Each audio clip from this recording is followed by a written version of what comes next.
people know that coloring is a stress reliever, but art therapy is really about putting what's on the inside, getting that out and putting it into physical form. The Road Home program, we serve men and women, veterans and their families who are dealing with the invisible wounds of war and life. We have a staff that understands, cares, and knows about those challenges, around post-traumatic stress, military sexual trauma, brain injury, traumatic brain injury, and even moral injury.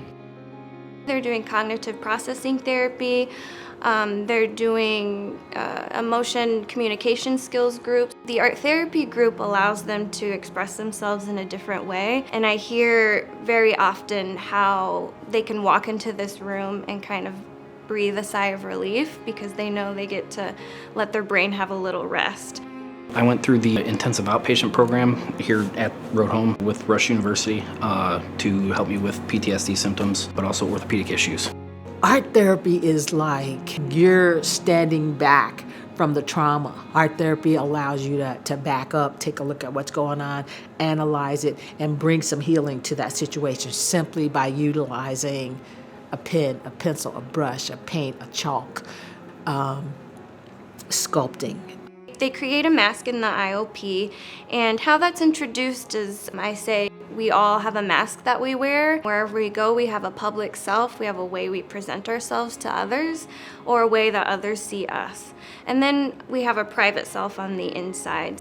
All of that stuff they're carrying, they finally get to release it.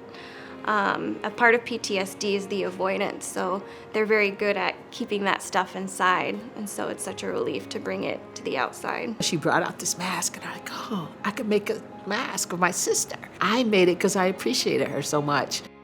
Deborah was one of the first people I met and is so passionate about art and the healing aspects of art. We hit it off right away, and just with her passion and helping people and her creativity and all of her vulnerability in the art that she makes, I think she's incredible. So that's a neat thing about the job, is that I'm here to help, but I also receive a lot in return. It's got a lot of monochromatic on the outside, grays, whites, blacks. Inside it's pretty much all red. I wanted to add some blue, so it's got some red, white, and blue in it. In certain ways, the mask is a cage for my toxicity. So in certain ways, the mask is a filter for that. It's a filter so that my brutal honesty doesn't hurt people's feelings, but also so that they don't hurt my feelings either. I got feelings too.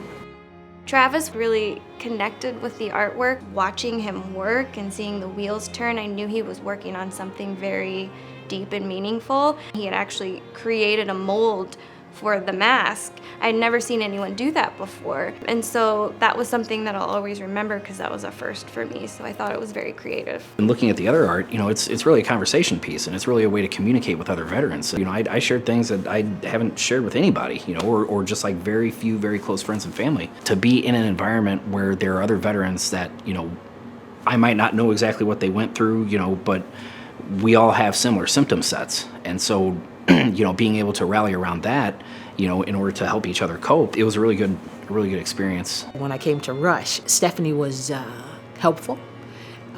She wasn't judgmental, and a lot of times in the military, you don't say things about stuff because you don't want to get judged.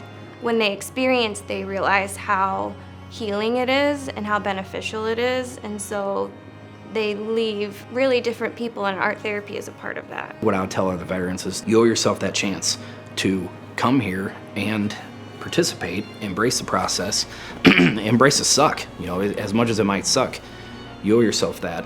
And your family and like people that you care about, like they'll notice it too. They'll appreciate it. I'd really love to be an art therapist now, because I see how it helps people and how it has helped me.